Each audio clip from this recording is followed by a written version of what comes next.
So we have this nice picture of a beach in Adobe Premiere Elements 2020, but it's rather plain and it goes for a whole 10 seconds. It would be nice to add something on top of this to make it a little more exciting. And this can be done inside the program. If you go to the very bottom of the right column where it says add graphics to your clips and it's an emoji smiley face, you just want to click that once with a left click, and you can see there's all kinds of overlaid graphics. In fact, there's animated objects here as well, and we can just kind of look through these and select one.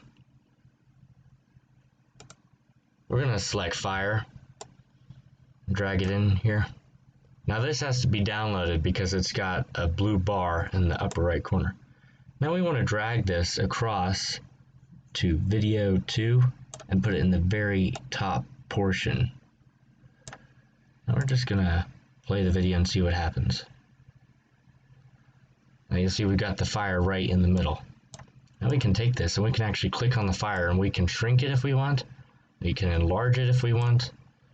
We can actually bring it beyond the screen if we want.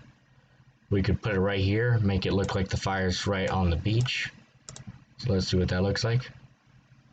Yeah, that's very nice right there. Now you'll see this clip ends. Now we can do one of two things. Either we can right click on the original clip and change the time stretch back down to where it is,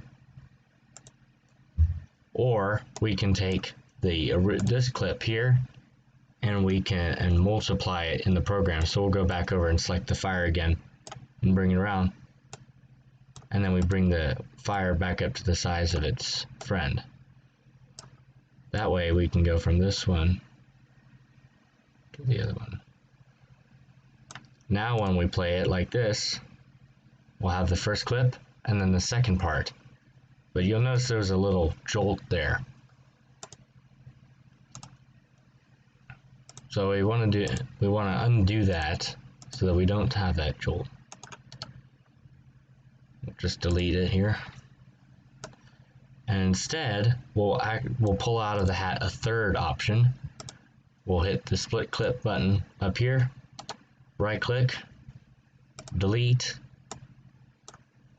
and now we just have that short part on the beach with the fire burning, and it all makes sense.